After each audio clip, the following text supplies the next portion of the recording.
And welcome, everybody. We are so excited. I'm Jeff Kirkshin alongside my amazing partner, Travis Taleric. Travis, how are you today? It's a very, very big day in the Office universe. I am doing well, Jeff. I think this has been a long time coming, years of debate since the show has gone off the air about what is the best Office episode of all time. And I think it's finally time for us to settle that here today. Well, Travis, you have to admit that everybody has talked about this over beers and beers with friends, but we decided to make this a little more technical. To all of our live viewers, we already have a couple of people popping in. Thank you so much. Be sure to comment below that you're hanging out with us. Travis, why don't you, before we go into the incredible bracket that's been put together, explain to the people a little bit about how this bracket came about. How did a selection committee of superfans come to this decision? Yes, definitely. So, what I could tell you is I've had a lot of friends discuss, like you've said, what is the best Office episode of all time or what are the better episodes? And it came quickly to my realization that a lot of them were just flat out wrong. So, we said, well, there has to be a way to settle this. Now, me coming from my accounting career, I'm very much a type A numbers guy. So we put together a selection committee here. We didn't want to show any bias. There was about 6 people initially, and then we eventually brought a few more into the fold later on down the process, up to about 10, where we wanted a consensus view, not just my sole opinion, but what are the best episodes of the series, at least for what are worthy of making a tournament. 68 episode field, very similar to what we're about to see here in basketball. It is going to be madness in every sense of the word. We're racking up those live viewers. I want to make sure that everybody shares this link, not only on our Facebook page. Do you even, Travis, remember the full name of this tournament bracket? It is for Meredith Palmer's Dunder Mifflin, Michael Scott's Memorial, best Office episode of all time, Tournament for the Cure, something to that nature. May have missed a word or two in there. Nailing it. Okay, Travis, without further ado, do you think we should go to the field and see what we have in our first lineup of, we are doing play-in games, folks. 64 team bracket would be the traditional, but with following March Madness style, we are going to do play-in. So what do you think we just keep rocking it and go right into it?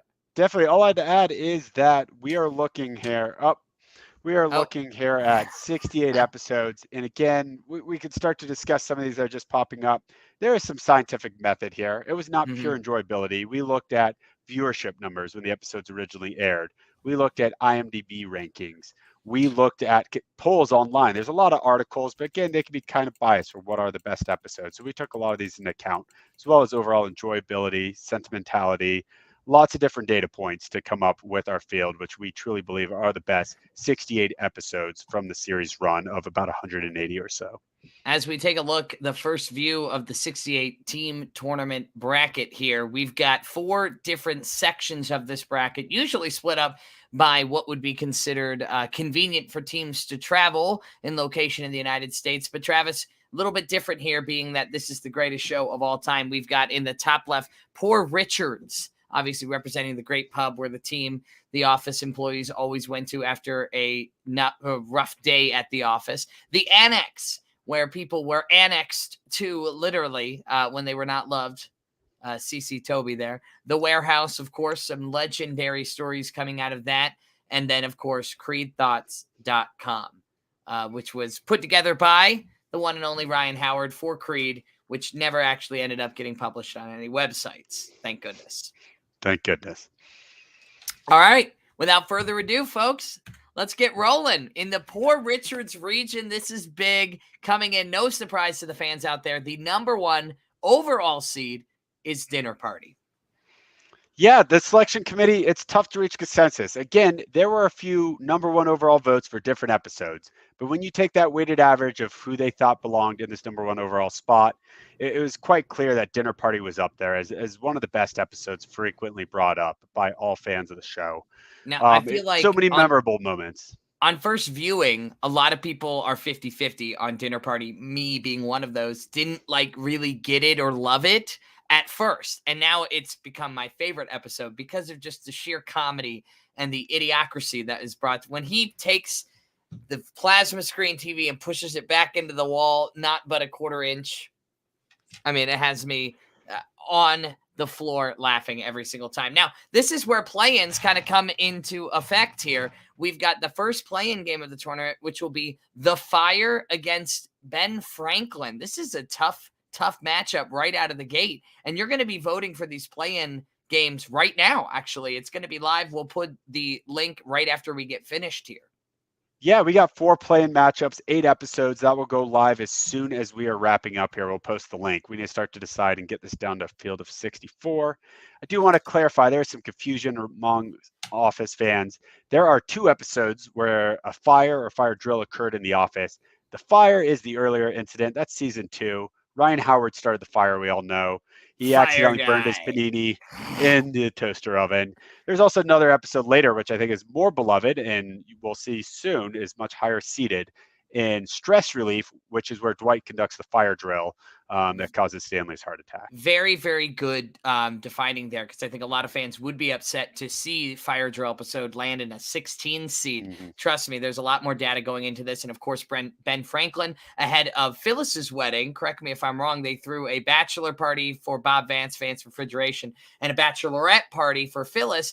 And while Jim was in charge of hiring the stripper for the women's, and he called the Scholastic Scholars of Pennsylvania, and Ben Franklin came by and was hitting on Pam. So that is your first play-in match. The winner of that, which will be announced at the end of this week, based upon your votes and your votes only, will take on Dinner Party. Should we keep rolling, Travis? Let's keep rolling.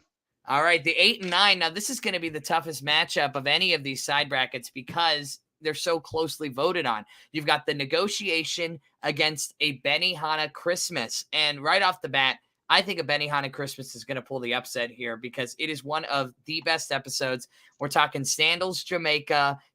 Michael gets rejected by his actual wife in real life. Steve Carell's actual wife plays the real estate agent, whose name is escaping me right now. Nancy.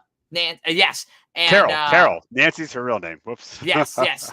And so, and then he goes to Benihana, brings these 2 girls home, gives the bike that he was supposed to donate. I just watched this episode. I think it's going to run away with it, but the Negotiation's another good episode too. Yeah, the Negotiation, don't forget, that is where the episode starts out right after Roy has found out that Pam and Jim did in fact have a kiss while they were engaged. And he comes in swinging, Dwight saving the day. Later, you have some more hijinks and hilarity ensuing there with Daryl telling Michael Scott that he needs a raise and finding out he makes more than Michael does. So it's memorable for sentimentality, but there's also some funny moments in it.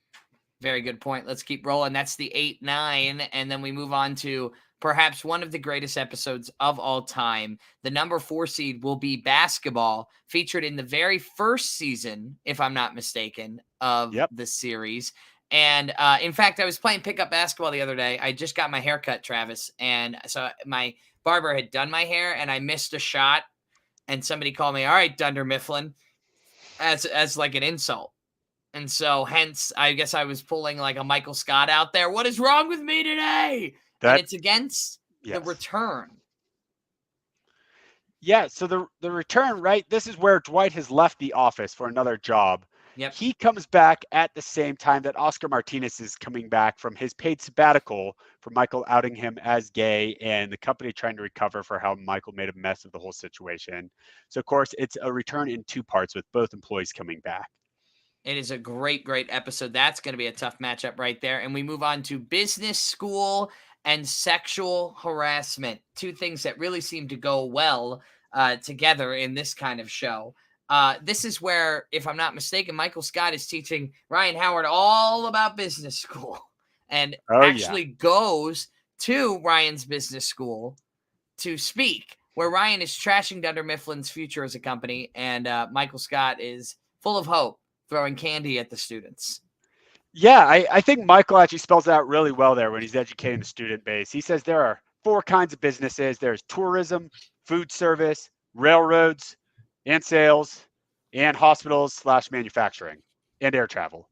And I think that's just very iconic. I mean, it happens a few times throughout the series where he's giving lists, can't keep the numbers right, all over the place. Everything about that episode, very enjoyable.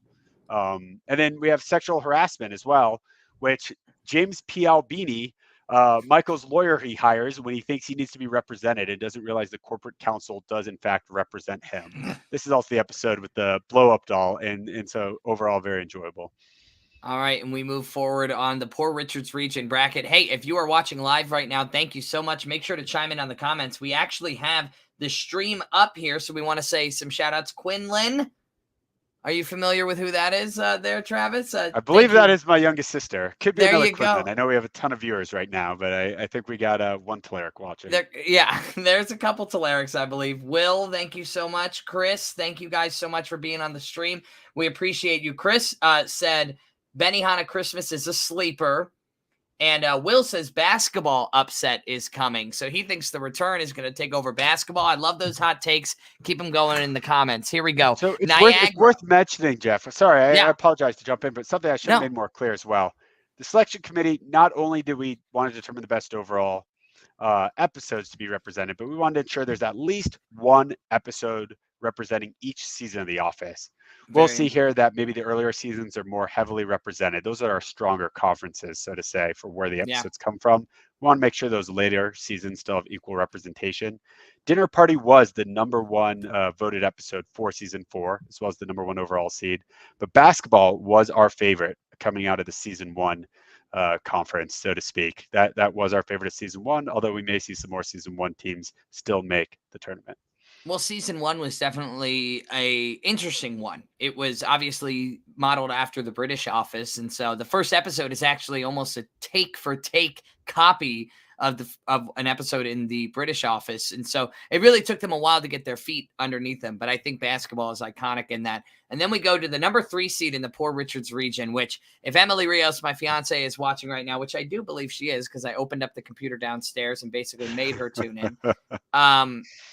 This is her all-time favorite episode, without a doubt, is Niagara. It is the wedding of Jim and Pam, the thing we had all been waiting for, and sitting at the #3 seed. I could definitely see this one going far in this bracket. Does it have enough to beat Dinner Party down the stretch? It's possible. It's possible when they get down to that Elite 8 spot here at the end of the Poor Richards region. But what's your take here on this matchup, along with Living the Dream, 14 seed?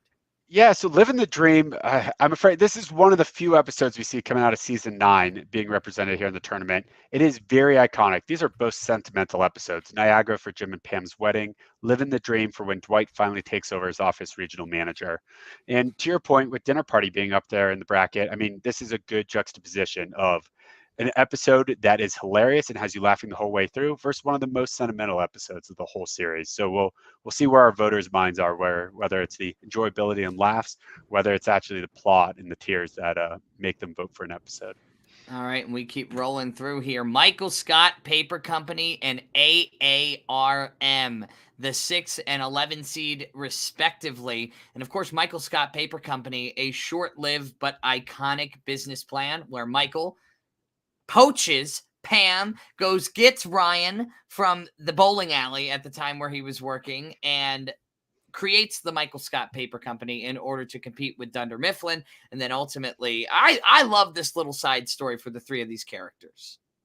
Yeah, it's great. I think it shows the few times throughout the series where it actually shows Michael. Sometimes he can get himself into trouble. Most of the time he's an idiot, but occasionally he can make things work. So this is earlier in the arc of that business. He starts out right when they're getting going. And then it's going up against AARM.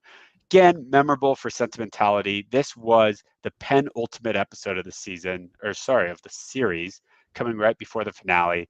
This is where the characters actually start to figure out where they're going to land, how the plot's going to wrap up. And of course, this is where Dwight proposes to Angela.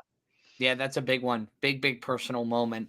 All right, we keep rolling through Poor Richards regions. Michael's last Dundies will be the #7 seed, and Safety Training will be the #10 seed. And, hey, you're covering the deep cuts here. We've got to give Travis a lot of credit here because he is an office expert, but not only that, he put all of this together. What did I do? I just showed up and put on a suit, folks.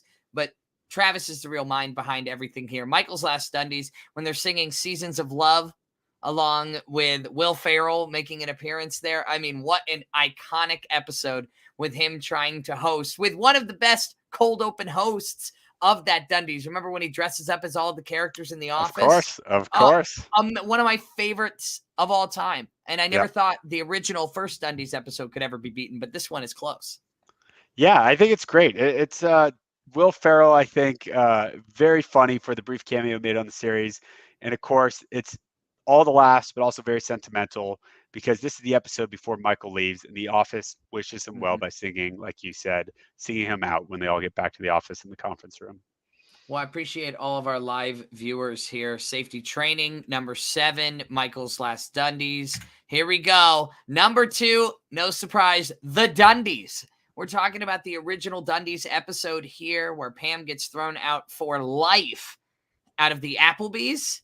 Chili's. Yes. I forgot it was one of those chains. And then you've got, of course, the convention. Now, the convention, number 15 seed, was Jim's return, in theory, return to the world of Scranton, not coming back to Scranton, but runs into Michael and Dwight at the paper convention with Jim's then boss, Josh Porter.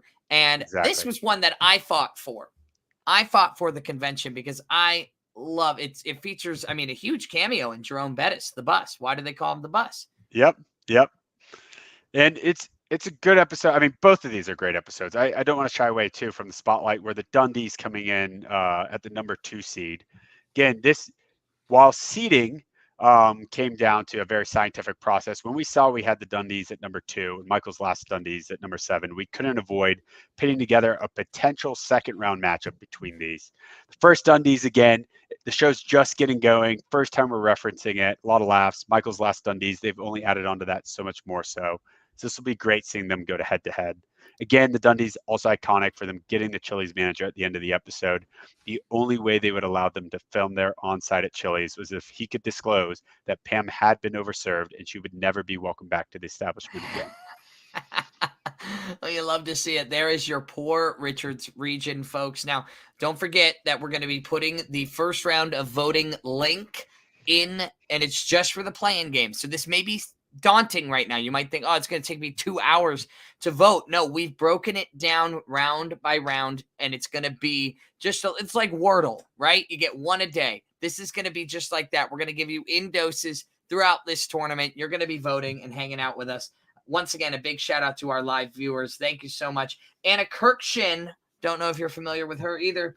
Dakota named her daughter after Michael Scott, Scotty, the newest fangirl. Dakota named her daughter Scotty. I have met Scotty, and I believe she is a fan of The Office, watching it with her new parents already. Congrats to Chris and Dakota. Glad.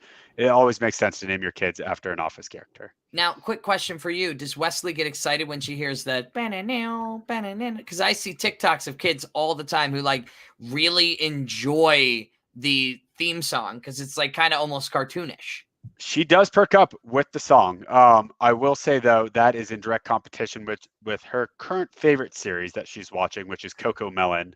For those of you that have kids, you may know what I'm talking about. And it is tough to compete with Coco Melon. It is the real powerhouse for TV shows for children aged 3 and younger. Yeah, it really is. And I just don't think Michael Scott and the folks at Dunder Mifflin can compete with Coco Melon. All right, don't ask me how I know that. I don't even have kids yet. Okay, here we go. So we move on to the Annex Division, and right out of the gate, we've got a 1-16 matchup here. We've got Threat Level Midnight. This is the full fruition of finally Michael Scott's dream come true as Michael Scarn, a number 1 seed. This is big, another one of those number 1. So now we've got Dinner Party in the number 1 spot and Threat Level Midnight as a number 1 too. Exactly. And here, this is an interesting matchup where Threat Level Midnight was the automatic qualifier, voted the best episode coming out of season 7. While it was close, and we could talk about some of those other episodes soon, that is representing its conference at the top spot. On the flip side of that, there is only a single episode that made the tournament from season 8, and this is it, Garden Party. Wow. The season's sole representation in the tournament, coming in with a very tough matchup. So it will be tough to see anything from season 8 prevail here unless Garden Party can get past Threat Level Midnight. I can't believe it's crazy to think that only one episode out of season 8 made it, and it's a 16 seed. We're talking about 68 tournaments or teams made this tournament. And so you're sitting with so many great episodes from those of 1 through 7. That 8 kind of got the snub here, but that's what the selection committee, and I quite frankly agree. I don't think 8 was a great season. 9 wrapped it up. So here we are. We continue through. Yeah, I think this is I'll add some more color too, just because it is the 1 seed and in the 16 seed. We got 2 AQs here, in that again, Garden Party especially. Some people forget this episode. It is still funny. Michael Scott is not there. Dwight is hosting a garden party that Andy wants to throw. Jim has given Dwight all this information on how to host a garden party, which is quite comical. But most importantly, people always overlook, this is where we get a cameo by Josh Groban, who does serenade the cast of The Office in the episode. So I don't want to underplay it. It is the only season 8 episode, but it's still a quality episode in my opinion. I think you're absolutely right. I think that was well put. Well put, Travis Telerik. Thank you. Let's keep rolling through with the 8-9. We've got The Client and Moroccan Christmas. The Client and Moroccan Christmas will be our 8-9 matchup. Now, this is very, very difficult because I love these 8-9s because they're always so closely voted upon here. The Moroccan Christmas hosted by Phyllis, right? She finally gets her chance. Yep. And I will add, The Client, in my opinion, is the most criminally underseeded episode here. And if I were to start thinking about, is there any 8 seed or 9 seed that can upset a 1 seed in the second round, this would be it. This is Michael Scott in his first time showing us he does have a little bit of brilliance when it comes to sales. Him and Jan are taking Tim Meadows, a potential client, out to Chili's. Michael ends up closing the sale, gets the girl, kisses Jan, and what's going on back at the office the whole time? Oh, they're reading Threat Level Midnight for the first time. It is the readout where you hear about Threat Level Midnight. So this is truly a great episode. I think it's very underseeded. I think they really have potential, in my opinion, for an 8-9 matchup. I think this is a clear choice and will really give Threat Level Midnight run for its money if they both advance to the second round. And don't worry, Travis has worked tirelessly here. When we do release each week's polls, you'll have a brief description and even a snapshot image of that episode to remind you. Or if you're as committed as maybe Travis and I are, if you have a tough decision, Peacock, go check it out. They should be sponsoring this. Okay, here we go. Let's go. They really should. They didn't answer my emails. I don't know why. Okay, here we go. Keep rolling. The Job and the Chair model. 4 and 13 match up here. Now, I have to say right off of the bat, the chair model is Michael's going through a difficult time. All he wants to do is find a girlfriend. And in the catalog where they're buying new chairs for the office, he falls in love with the chair model, only for Dwight to later find out that she had died. And this became their mission to figure out what happened to the chair model. Yep, that's exactly right. Chair model's great. It includes Dwight and Michael singing at her gravesite to American Pie medley for the chair model. It includes Kevin recommending a hot and spicy redhead who turns out to be a Wendy's restaurant to Michael for a prospective date. It also includes Michael being potentially at his absolute lowest in the entire series. There's another episode I know that comes to mind, but this is up there for when Pam sets him up with his friend that he meets at the coffee shop. And when he sees her and realizes he's not attracted to her, he tries to throw her off by saying he's not even Michael Scott. And in The Job, the season 3 finale here, this is very hilarious, very plot-driven episode. You have Michael, you have Karen, you have Jim, all going up and interviewing for the corporate position that Michael realizes Jan has lost. But let's talk about the ending here. There's lots of jokes there through the interviews, through the process. But this episode ends with first Pam talking about not knowing what she's going to do in her relationship, and Jim leaves the interview, comes back to the office, and asks her out on a date as the season ends. But there's still one more scene that a lot of people forget about, which is when David Wallace calls who he did want to hire for the corporate role. And we get a brief glimpse at the end of the season that he has chosen Ryan Howard, recent MBA graduate, to come take over in corporate. Yeah, that was a great description there. I mean, I will never, for the rest of my life, forget Pam's look to camera. Jim walks in and goes, "Oh, I'm so sorry," and asks Pam out, and Pam looked to camera, and those tears. Iconic episode, The Job. And ultimately, it's, it was the end of Jim and Karen, which, that had to happen. I'm not here to fault their relationship, but we all knew it had to happen for them to get together. Ultimately, Jim and Pam to be together. All right, here we go. We got a play-in game alert. Here we go. We've got the search committee. Conflict resolution will play in for the 12 seed against the deposition here for, and I love these play-ins. This is just going to bring so much more fun here. Yeah, I mean, the deposition is another seed that I see as potentially underseeded here. They could have been higher up in the rankings. This is where Jan is bringing her lawsuit against corporate. Michael goes to testify on her behalf, but quickly his interests are conflicted between corporate and Jan. Both sides are exploiting him to the point where they get his journal, and we find out that he was tan everywhere, Jan everywhere. We find out who, when they ask him, who is this Ryan that you speak about? Hot like Jan, but in a different way. So many great moments from the deposition. But on the other side of that, still two strong 12 seeds. So no easy matchup for who wins that play-in. Search committee, right? This is where we have a huge influx of cameos as we wrap up season 7. You have Ray Romano, Ricky Gervais, Will Arnett, Jim Carrey, Warren Buffett even, all coming to interview for the new manager role, as well as Andy and Daryl and Dwight trying to throw their hat in the ring as well. Lots of cameos make that episode. And on the other side of that, conflict resolution. I mean, how can you forget about a win-win-win scenario? So very funny episodes. Will be a tough matchup for all three of those. I think are great and potentially underseeded. Travis, hot take right out of the gate. Who are you taking, search committee or conflict resolution for that play-in game?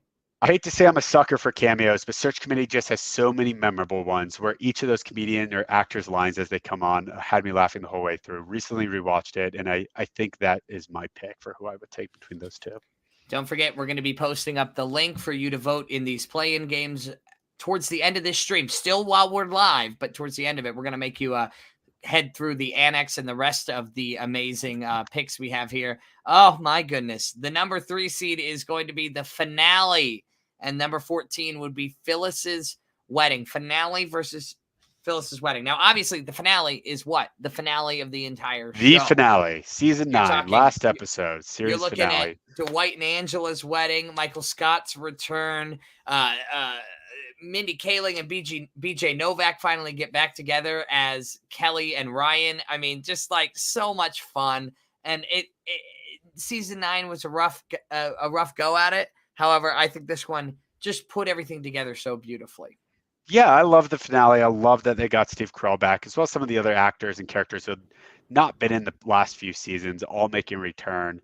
They also go to the viewing of their show. A lot of the plot lines get wrapped up. Erin gets to meet her parents. And I love, too, at the end, they have everyone celebrating the reality show they'd been filming over the past few years in the warehouse, and the staff kind of look at each other and they all sneak out at the end and go back up to the office for one last time just to be close as their intimate group. And so sentimentality, I think, really pushes that episode through. But again, that is the automatic qualifier, voted best episode of the 9th season. So we've already seen 3 of the 9 automatic qualifiers making an appearance in this region of the bracket. And then you've got Phyllis's wedding, which in my estimation, unfortunately, I think it deserves to be in the 14 seed spot. I do think it should be in the tournament. I'm not here saying it, but I do think it's going to get the floor wiped with the season finale, the series finale. I mean, Phyllis's wedding, it's one of those episodes that I love, but it's so cringeworthy that it's almost difficult to watch. Why can't Michael just stop? Yes, exactly. It's probably that early in the series, one of the cringiest episodes with Michael trying to push Phyllis's dad down the aisle. Her dad gets up to walk and he gets upset that he did that and stealing the show. So he's constantly interjecting himself in the wedding. But you also have the happy ending there. He finds Uncle Bob, who Dwight thought was a wedding crasher and forced out of the wedding. Turned out to just be Phyllis's uncle who had a bad case of dementia. Right. And so we move forward here. Who are you going to vote for? You got to let us know in the comments. Who do you like? Who do you not like? Do you agree or disagree with Jeff and Travis, the live broadcast here on Selection Sunday? Thank you so much for being a part of it. Here we go. Garage sale against murder. These are 2 great episodes. Oh my gosh. I love this. Yeah, garage sale. I mean, this is Michael Scott proposing to Holly Flax. He has found love It's near the end of his term in the series. This is season 7. But then you add to that all the great moments with the other employees proposing to her, or even the garage sale itself, where Ryan is taking Phyllis's likeness, Oscar's likeness, posting it on products that he wants to sell. And the whole time, Dwight is trying to trade his way up from, I think, a single nickel or penny, maybe it was even a thumbtack, to see if he can get the most valuable thing at the garage sale. Ultimately trades it for Jim's magic legumes, which Dwight believes will grow into plants and I think allow him to grant wishes. Although I apologize, I'm a little murky there, but there's a lot of fun parts in garage sale as well. And then murder, again, this is an episode where you see Michael's actual talent as a manager. Him and Jim are co-managing. The branch is looking at staring down a shutdown of their branch. So he decides to plan a murder mystery party, which Jim quickly realizes is a genius idea. Everyone's morale is low. He's trying to take their mind off of it. And don't forget the closing scene of this episode where you have the Mexican standoff with Pam, Dwight, Michael, and Andy all pointing their finger cannons at each other.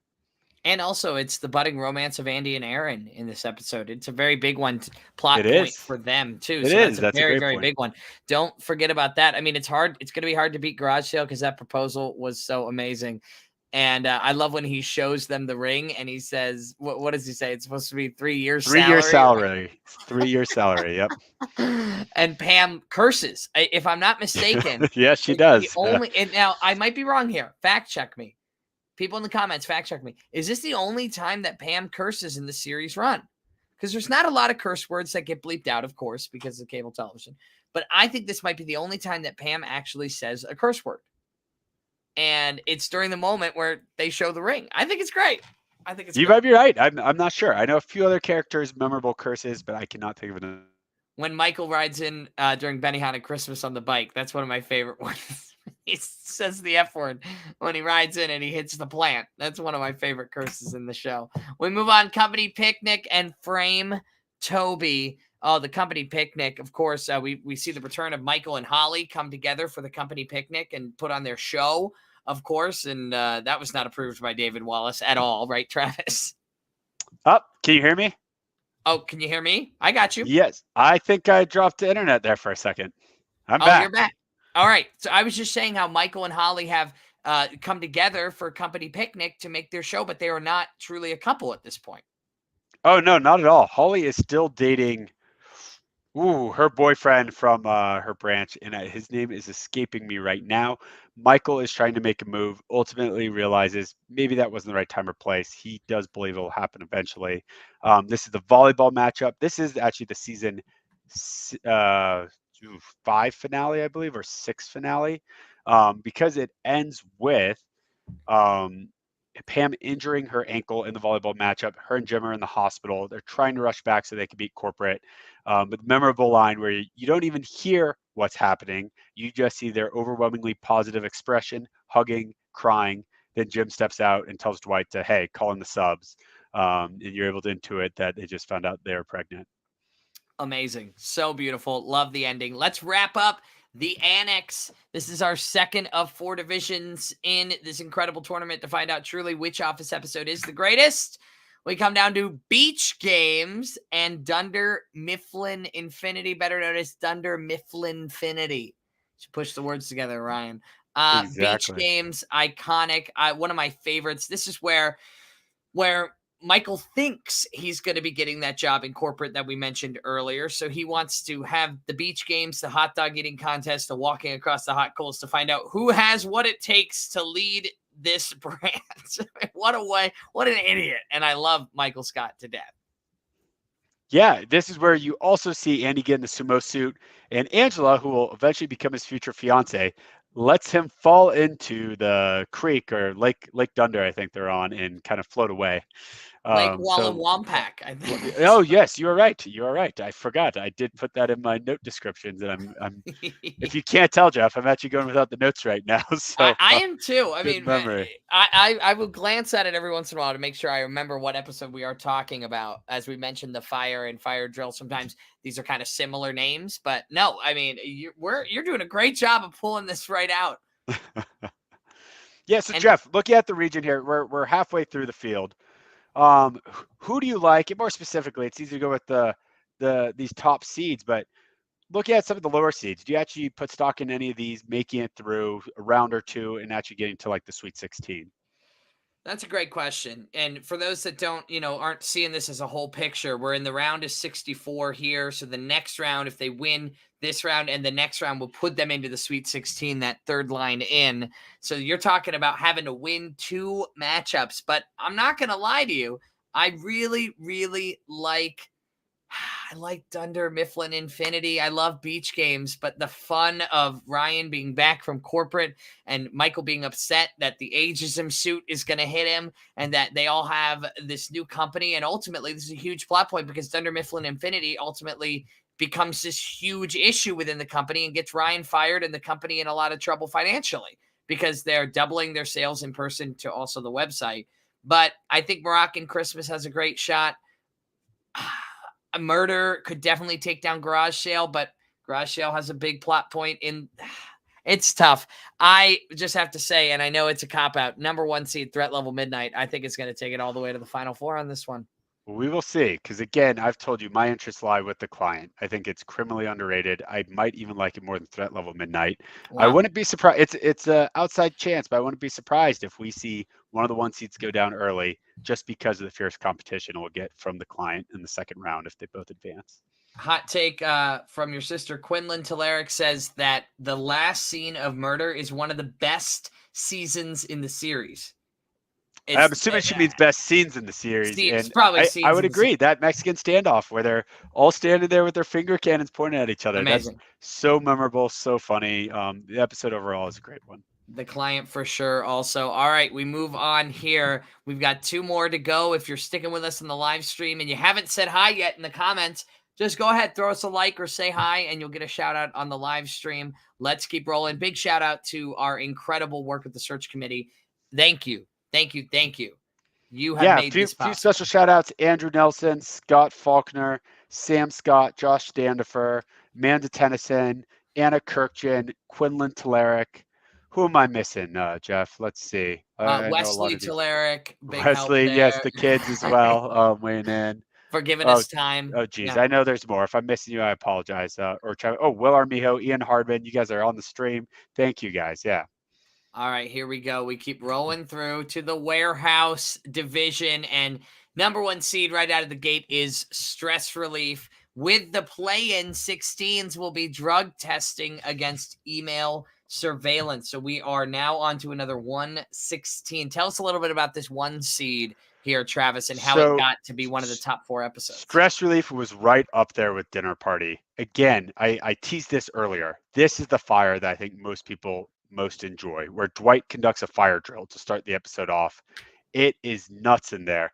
Oscar's trying to crawl up to the ceiling. Angela's throwing Bandit up to safety. They're trying to break the windows. Every handle they touch is hot.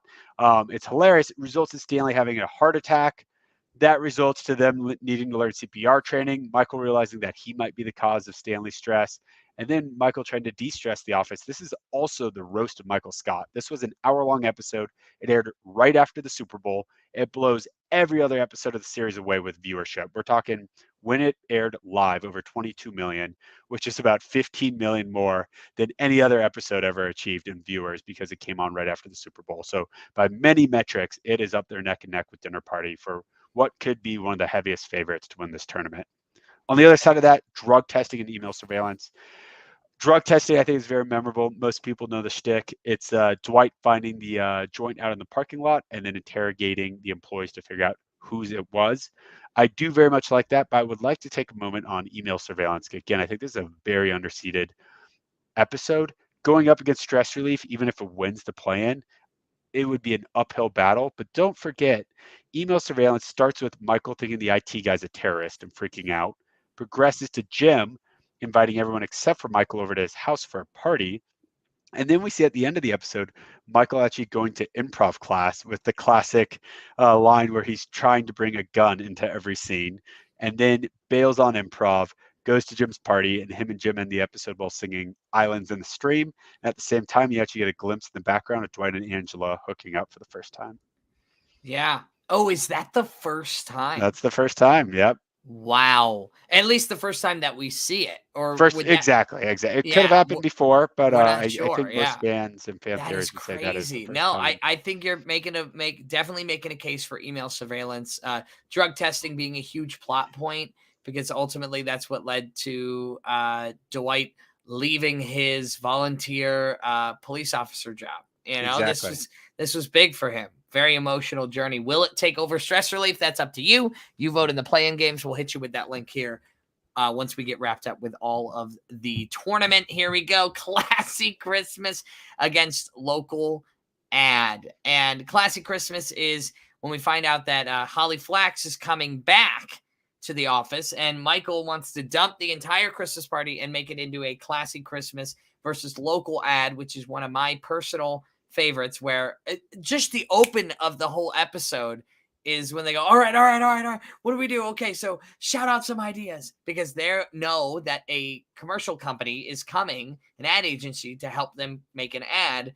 And this is where Michael and the team actually produce and put together an ad for themselves, one of which I would love a personal copy of. So I think this is a clear win for local ad. Do you disagree or agree I with me here? I agree. I completely agree with you. I think again, even though 8-9s are usually close, and they came in close from the polling, I think local audits is a distinct advantage here. I'm trying to Yeah. think back on my most memorable moments from Classic Christmas.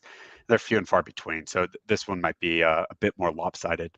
Yeah, you come into a 9 seed, and I'm not at all comparing this to a threat level midnight, but I love the depth of threat level midnight where they're watching the movie and it's live, and then they're watching that's kind of like local ad to me. They're like filming it, and then you get to kind of the payoff at the end of the episode. It kind Mhm. of plays more like a movie than an episode because you're seeing so many layers develop in it. So I think that's going to be a clear win. But if you disagree, comment. Please comment in the YouTube there. Let's keep rolling here. The Office Olympics, iconic, one of my favorites. That's the number 4 seed against the merger, coming in at 13 here when we're introduced to, well, not really introduced to, but characters are brought in together to the world of Scranton, PA. Exactly. This is Michael trying to facilitate the integration of the Stanford branch into Scranton. We know he tries to get Tony up on the table. Doesn't work out so well. Michael quickly loses other employees after this episode, but still very memorable. And of course, because Jim returns, much to Pam's interest. But let's talk about here the higher seeded episode, which is Office Olympics. Very memorable for Flonkerton, the yogurt lid medals, and all at the same time. Michael is in the first episode he shares with his wife, Nancy Carroll in the series, shopping for a condo with Dwight aiding him in that search. Um, very funny episode. This is an early season 2 episode, but I think has withstood the test of time, being that early in the series, but still so relevant and so funny. Well, and I do think, I mean, here is my hot take here is I very much feel like the merger could take this one because it's the introduction of that dynamic that we get with Karen and Jim. I know I'm getting you heated here, aren't I? I don't know. I mean, I'll leave it up to the voters to decide. My money would be on Office Olympics, but again, we'll see. There could be an upset there. Let's take a look at some comments here. Susie Telerik says, I never watched The Office, but now you make me want to watch all these great ones you're nominating and in the brackets. Hey, I think that is a great idea. We've been telling her that for years. She needs to get in line with the rest of the family and give The Office a try. All right, let's keep rolling through here. Let's check this out. My hot take is the merger over Office Olympics, even though I love Office Olympics. Here we go. The gay witch hunt against the surplus. Wow. A 5-12 matchup that could maybe feature another upset here. What is your take here? Why don't you take us Yeah, through the I like episode? these are both Oscar-centric episodes, right? Gay Witch Hunt is where Michael finds out Oscar is gay and completely ruins Oscar's ability to come out based on his own terms and when he wants to. Michael spoils it. Michael ultimately then tries to comfort him, which results in Michael kissing him against Oscar's will. And this leads to, again, when Oscar gets the paid sabbatical from work. The whole way how Michael handles that is very hilarious. But on the other side of that, you have an Oscar-centric episode where Oscar alerts Michael to the surplus. Again, explain it to me like I'm 8, explain it to me like I'm 5. Michael doesn't really understand the logistics. Accounting's found the surplus in the budget, and we get a heated debate between whether that money should be put towards new chairs or a new copier machine. And it's fun to see the division drawn in the office, the sides taken, and a little Pam versus Jim as well, for them being on opposite sides of that debate. Yeah, I mean it's an argument to say whose kiss was better, Heath Ledger and Jake Gyllenhaal in Brokeback Mountain, or Michael and Oscar in Gay Witch Hunt. I It mean, that is is just it is very tough to decide between those two. a lot of people lose sleep debating that. Okay, here we go. We keep rolling through here with the injury, which is hilarious. Number 3 seed, well-deserved marking there, along with Women's Appreciation, the 14 seed here. Yeah, so the injury, I mean, this is going to get a lot of attention. I think it's an uphill battle again for women's appreciation to top it. The injury, Michael clamping his foot down in the George Foreman grill, blowing it out of proportion with how big of a deal he makes. But at the same time, Dwight, who tries to go to his rescue, crashes his car into the light pole right outside the office, gets a concussion, not really being himself that day. And turns out when he has a head injury, he's actually a much nicer person. Yeah. Oh, I love these 2 episodes. It's going to be a tough one. I am going to leave this up.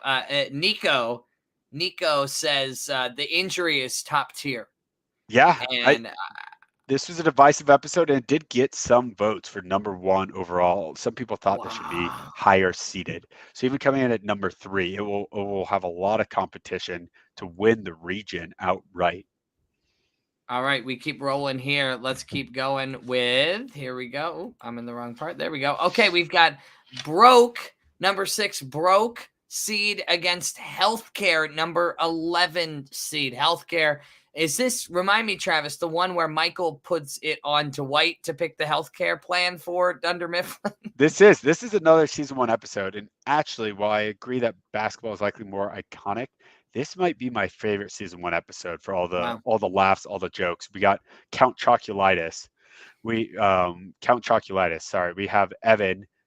Oh, I can't even speak. We have Kevin trying to say that someone in the office has anal fissures, but he doesn't want to say who. We have Dwight confusing Meredith for thinking she had her vagina removed when she had only had her uterus removed from her hysterectomy. So many funny parts to healthcare. On the other side, that Broke, again, giving a little context, because sometimes you see this concept in a few episodes. This is when the Michael Scott Paper Company makes its huge play. They realize they are actually winning business, but at a loss, and they are out of money. And Michael is able to negotiate on behalf of their business to get acquired back by Dunder Mifflin. And when Michael does it, he gets Michael, Pam, and even Ryan their jobs back at Dunder Mifflin and gets Charles Minor. Sorry, Charles Minor gets him out of there. Wow. I think, I love Broke. I spoke so highly about the Michael Scott Paper Company era, but I hate to say it, there's an upset alert, folks. I think healthcare could take this one. I mean, you forgot to mention in the list of the great medical issues that were listed, inverted penis. Meredith, do you mean vagina? Because I want that covered. Great lines from that. And it really is. I think that is, I mean, looking so far at the region, that could be one of the more likely or higher probability upsets. What do you think about that upset in the comments here? Do you think healthcare could take on Broke? Let us know. Comment in the YouTube there. And then we have Cafe Disco and Gossip, the number 7 and number 10 teams. And remember, folks, these are where the big upsets happen on these closely rated episodes. Because if I'm not mistaken, these 2 are actually pretty closely rated by the selection committee. Yeah, definitely. I mean, Cafe Disco, sentimental episode, right? Michael still has the office space. This is happening close to the season finale, I believe, of season 5. Michael still has the office space downstairs. He goes there sometimes to get some peace and quiet. He has an espresso machine. He wants employees to come down there. He wants them to spend time with him. And by the end of the episode, everyone's down there dancing, having a great time. Jim and Pam were actually about to elope at the courthouse. They see everyone having such a great time. They say, you know what? I think we want a big wedding, a real wedding. And they join in on the dancing as well. So again, a heartwarming kind of episode, still with some good laughs. Gossip is the season 6 premiere, I believe, where Jim and Pam are pregnant and they do not want anyone to know. And Michael completely blows it, starts spreading more rumors to hope that it would cover the rumor he spoiled. And this includes things like Stanley and his affair, and I think a few others. But overall, a really funny season premiere. I think Cafe Disco takes this one, but Gossip season 6 episode 1 has one of my favorite lines in the entire show, and I think it might be my favorite line in the entire show What is because that? it's highly underrated. It's when they're finally begging Michael. They're saying, Michael, you're spreading all these false rumors. One of them is true. Which one is true? Michael, tell us, tell us, tell us. And Andy looks at Michael in front of the whole group and says, Michael, am I gay? Yes, I Because the forgot rumor about was that he spread was that Andy was gay.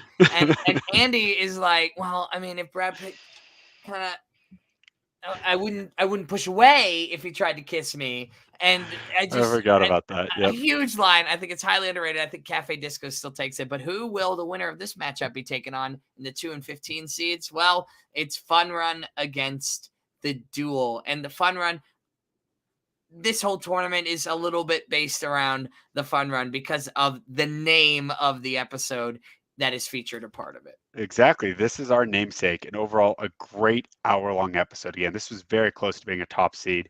And even though Stress Relief was a very popular, highly rated episode, this is going to be actually very difficult to determine who comes out of this region if it's those two going head to head to get that final four spot.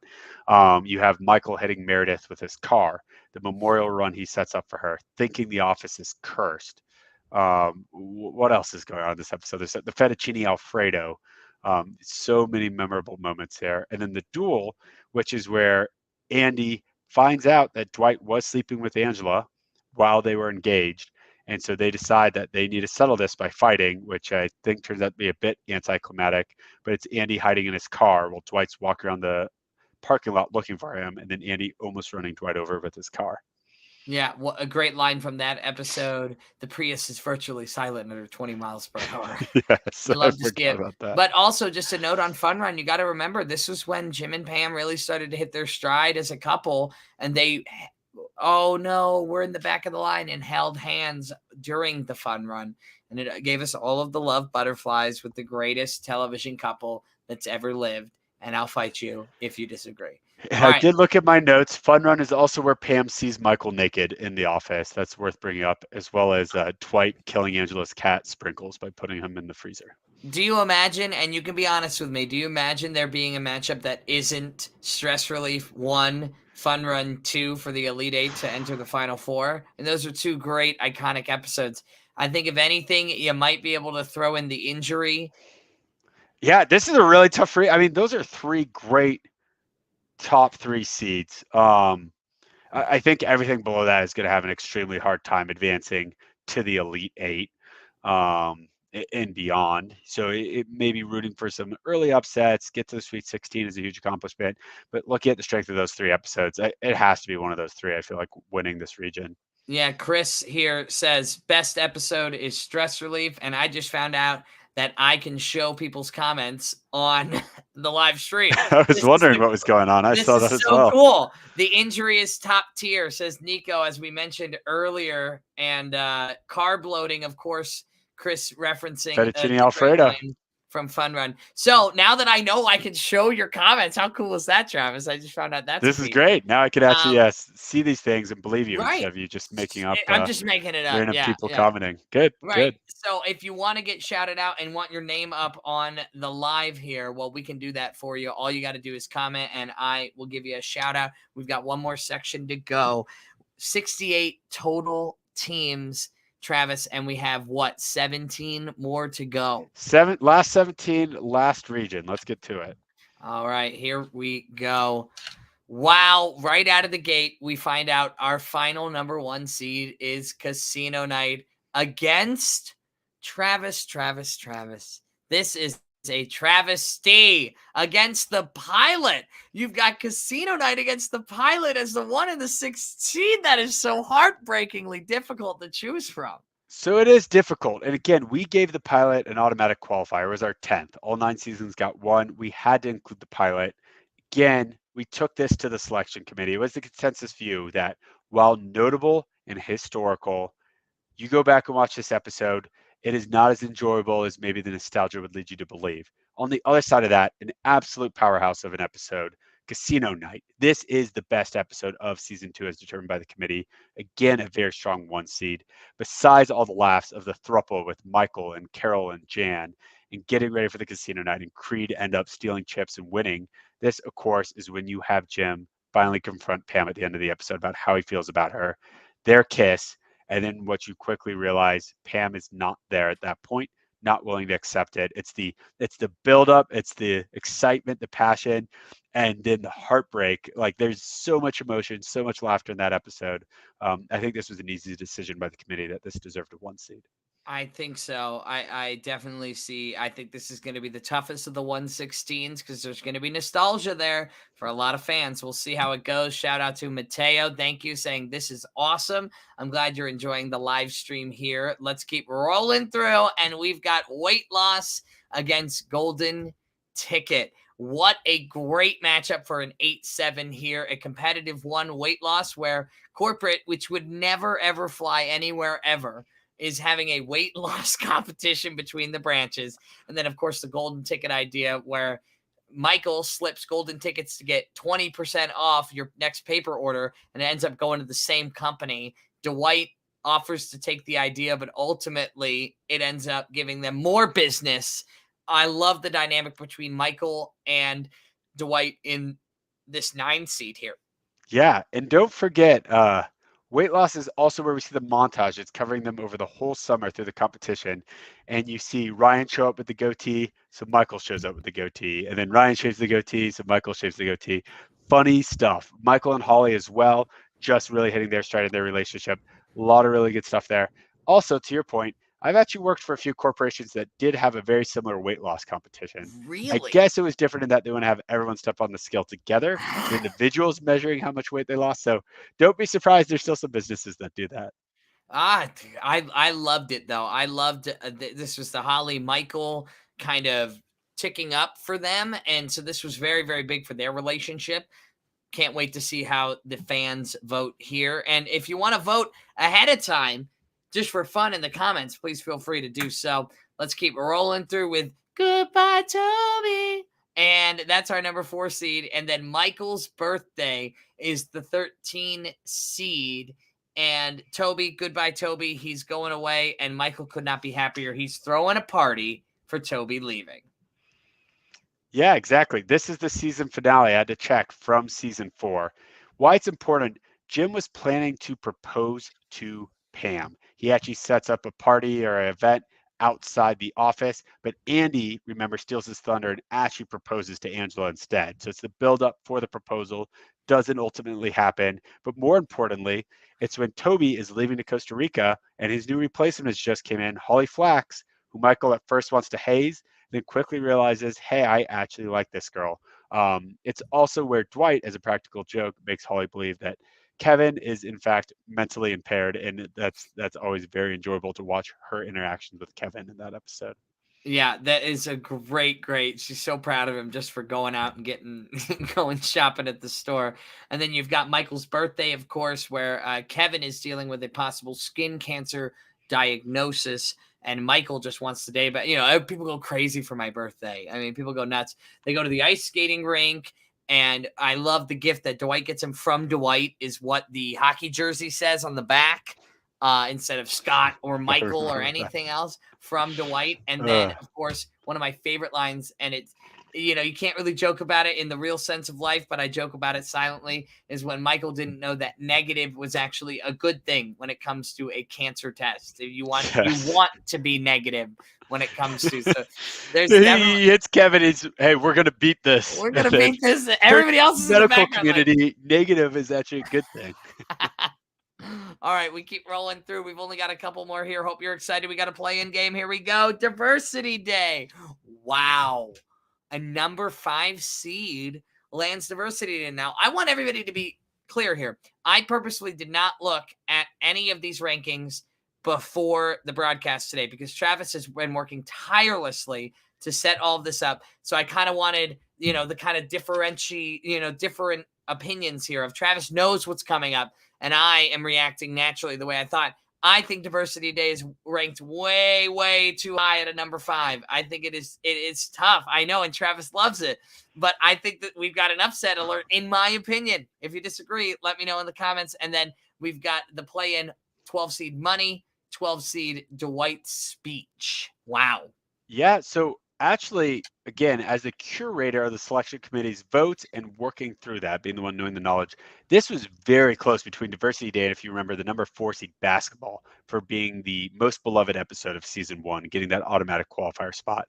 It is very tough to beat when Michael, unhappy with Larry Wilmore, a funny comedian who comes in, Mr. Brown is his name in the show, giving them diversity training. Michael makes his promotional video for diversity today because tomorrow is not soon enough. Or is it diversity tomorrow? And I might have butchered that, but the Right. promo video he makes, making everyone put the postcards on their heads where they're all an assumed race, and he wants them to play up their stereotypes to try and guess what someone else's race is. Iconic episode. I would argue the one that really put the show on the map and got it renewed. Remember that first season, only 6 episodes. The pilot was okay. Diversity, I think, was one of the strongest movers to get the show the contract it did to make it last multiple seasons. And then I agree though, Money and Dwight's Speech, both funny episodes. I'm assuming one of these are your favorite, Jeff, because you're looking like you're expecting an upset here. So I'll let you chime in with I what you're definitely thinking. think Dwight's speech is one of my favorite episodes. Highly underrated. I think where Jim pranks him into using an old Mussolini speech, I think it was. Yep. Yeah. In Lots of order dictator speeches. and lots of dictator speeches, and Michael being the moron that he is, doing the comedy on the stage. And I just love this episode, and I think we've got a very, very interesting coming up, some really exciting possible. I bet for upsets. March Madness, I always bet for upsets. So now here's what I want to say, Travis. We still got more spots to go, but I think because we just hit the final play-in game, I'm going to share the play-in link now. That way our live viewers can click into it, open it up on another screen, and continue watching. Are you okay That with sounds that? great. Let's Okay. launch this. This will go live. Again, you're only voting on the 4 play-in matchups, so between 8 episodes to determine our field of 64. This round's going to be a bit unique in that we are going to keep it open through Saturday to start to generate interest for the tournament, make sure Office fans can weigh in. After that, we're going to move to much closer to 1 day per poll. So then we'll start going region by region. That's 8 matchups at a time, 16 episodes at a time to really get the tournament kick-started. But right now, as we open it up, it's these 4 play-in episodes, 4 play-in matchups between 8 episodes. Those 4 12 seeds, those 4 16 seeds. So, Jeff, when you're ready, let's share that and let's get the voting started. It is in the comments, folks. It is ready for you. It doesn't look as good when I do that because you can't click on it, but I'm just showing you that it is there. In fact, I want to give a quick shout out to my sister, who is also watching on the stream from good old Darnstown, Maryland. Carson loves the Office theme song as well. My nephew just turned 1 last month. And so thank you so much, Kelly, for watching and being a part of. This is a big day. This is a very big day. Travis has been working tirelessly on this. We've been waiting to do our selection Sunday. Let's keep rolling. We've got the Booze Cruise at the number 3 seed, and then Diwali at the number 14 seed. 2 of my favorites. I can't believe Diwali is this high as a seed. Or I shouldn't say, well, I always get it wrong. I can't believe it's not better seeded. I think 14 is not good enough for Diwali, but I love the Booze Cruise. I think Booze Cruise takes this one. Travis, what do you think? Yeah, I mean, I agree with your sentiment. I think there's some expression that maybe Diwali should have been seated higher, but when you stack them up, I don't think it matters what seed you give Diwali. Any day, I'm voting for Booze Cruise over Diwali. No Booze doubt. Cruise is iconic. It is hilarious. It has Jim confiding in Michael that he actually has a crush on Pam and his feelings for her. But then besides that memorable or more sentimental point, you have Captain Jack, that's Rob Riggle. You have Creed on the guitar. You have Michael evacuating the boat. And again, what is the lake? I believe you already named it, or is this maybe a different Lake lake this Wallum time? Wampak or something like that. Yeah, I'm not even saying taking the it cruise in correctly. January. Right. Anyways, great It was the episode. cheapest. It was the cheapest cruise offered right there. Yep. Here we go. We got, oh my gosh, Scott's Tots, perhaps the most divisive episode that you will find amongst Office fans, comes in at the number 6. And then number 11, Christmas Party. Now, Travis, are you a Scott's Tots supporter or are you down on Scott's Tots? I live for the cringe, Jeff. And so, in fact, I really do like Scott's Tots. It makes me feel horrible in the moment, but afterwards, so many laughs. Such a tough episode to watch. I mean, we all knew it was going to make the tournament here. We wanted to bury this grenade till later here in the reveal, but here it is. And it's actually going up against really fierce competition in Christmas Party. This is that season 2, that first Christmas Party episode where Jim gets Pam the teapot with the note on how he really feels that they tie all the way back to the finale in season 9. But then Michael decides to do Yankee Swap, or do we call it White Elephant, Yankee or a few swap. names for that? So all the gifts get switched up because Michael bought an iPod. Anyways, both great episodes, even though Scott's Tots, like you said, it's divisive. I mean, some people love it, some people hate it. So it's going to be very interesting to see which way it goes, where Christmas Party, maybe a little lower seed, but I think it's mainly loved as an episode. Oh, absolutely. I'm so excited for these two. Here we go. Only 2 more to go. Are you getting a little nervous? Can you believe that our live stream Selection Sunday show is coming to an end here? This is crazy. All right, I'm here we losing go. my voice and I got to get back to work. So I've loved it. And let's wrap it up, baby. Let's Here go. we go. We've got the Convict against Night Out. This is we got a 7-10, another one of these close matches. Who do you got, Convict or Night Out? I mean, Prison Mike, so iconic, right? You can forget all the other jokes in The Convict, but Prison Mike has to be one of the most iconic references from the show. I think that makes The Office so enjoyable, as well as Prison Mike talking about his experience in prison, the Dementors, the gruel they have to eat, like that whole bit. I think really makes me want to vote for The Convict here, and I think Whoa. it will be able to prevail over the 10 seed without getting upset. And we keep rolling through here. Our final, creedthoughts.com. The final selection will be at 2:15. Will your favorite episode make it into the 68 team field?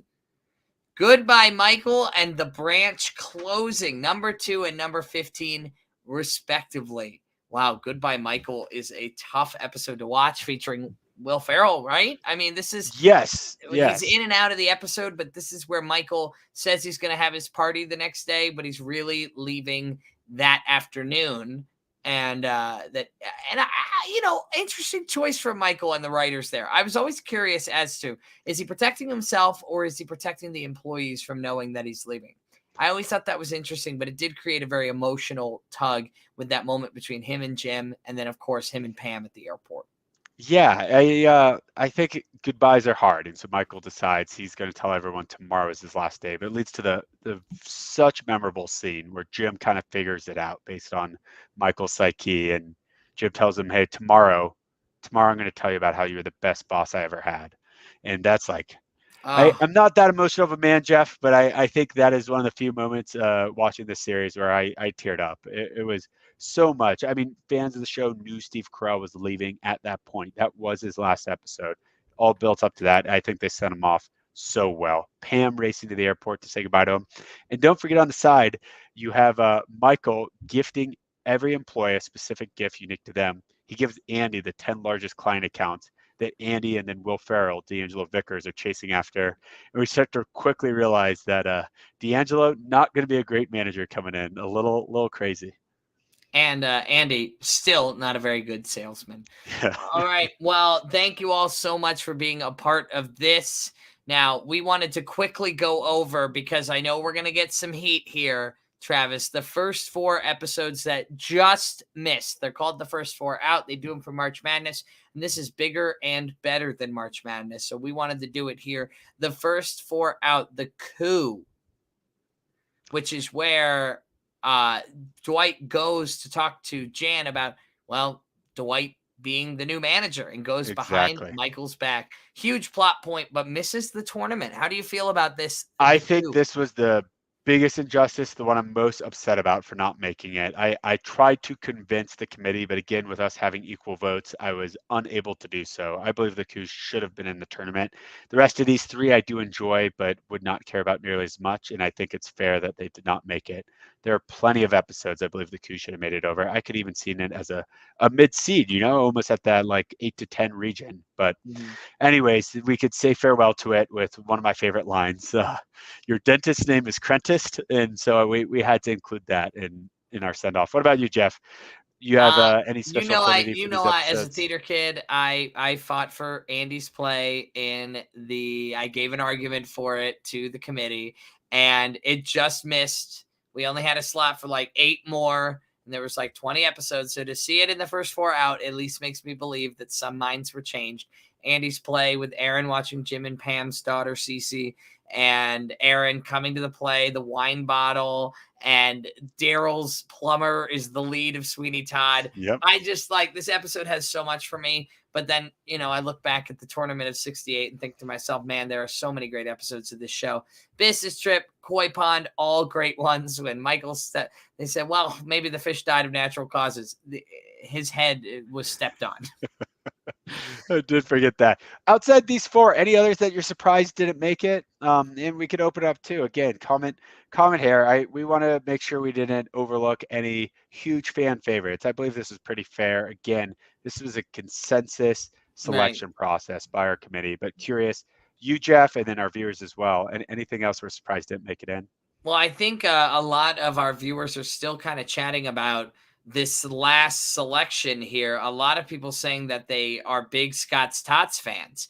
Anna Kirkson said Scott's Tots is one of the best episodes. For me, Anna, my cousin, my blood relative, your wife, Travis, I skip that every single time. And Chris has to agree. When he pulls out the battery packs in Scott's Tots, it's iconic. However, Quinlan wants to chime in here on which one she thinks got missed out. She is pretty upset that Pool Party did not get thrown into the mix. That was a conversation point. It was a conversation to be had. I mean, again, those season 8 episodes got really beat up. If you look at the statistics, season 9 had 3, season 8 had only a single episode spot. So it really came down to Garden Party versus Pool Party. Which of those was the better parties? Garden Party ultimately triumphed. Had we not had an automatic qualifier spot, though, I don't think either of those episodes would have even made it in the field.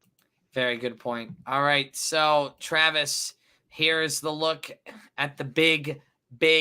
It's almost impossible to see because there's so many great episodes. You gotta squint. And that is okay. That is okay because the important ones are these play-in games, folks. This is what we want you to be looking at and worrying about today. Don't look at the whole field. Don't worry about it. Worry about these votes because I put it again in the comments. You can vote right now. I'm going to vote right after we get done. I already have it pulled up.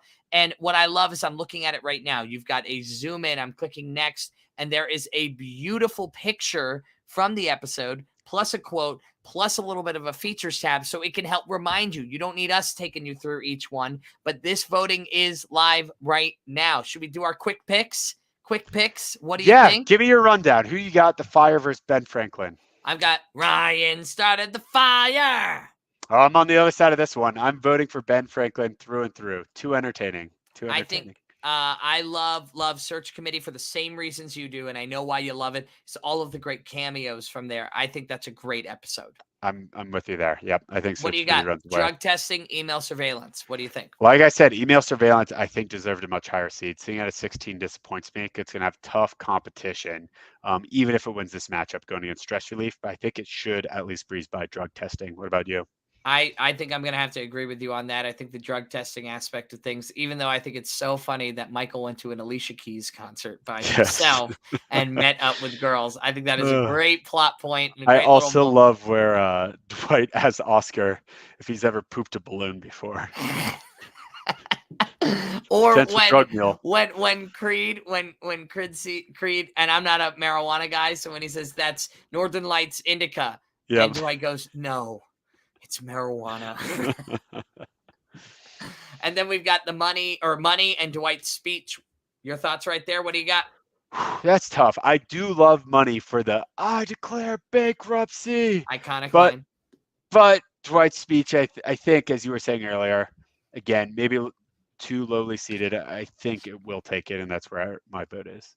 All right. And that is all for now, folks. Don't forget, we've got all of the voting is open now. You can join our Facebook group. Please do. You can join us on Discord as well. We're going to be there. We'll repost this video there as well. But the voting begins now. And so for my partner and teammate, Travis Solaric, you did an excellent job putting this all together. Thank you for giving us some enjoyment here, my friend. Jeff, thanks for bringing the broadcasting part of this to life. We are so excited. Again, this will go through the full month of March. Join the Facebook group if you haven't already. I'm assuming, Jeff, we could get that in the comments. Go vote on the current poll. I think we're even going to get a Discord up and running here soon to help facilitate debate on another medium. We are excited to work this with you guys. Again, 1 week. We have till Saturday to vote on these playing games, and then we're going to really pick up the pace. It's going to be every day, a new poll, focus on one region at a time, at least for the first round. You can see the full calendar if you go to the Facebook group, but by the end of March 31st, we will crown the best episode in the series history. Jeff, right. Thank you for having me. Guys, family, friends who I saw you, Bianchis. I saw you, Mateo. I saw you, Nico. Anna, Quinn. Thank you guys. Chris, thank you guys for joining and watching this. Thank you all so much. And let the voting begin. Once again, that link is in the comments. For Travis Solaric, I'm Jeff Kirkshin. Let's do it. Let's find out the best Office episode of all time. See y'all later. That's what she said. Goodbye, guys.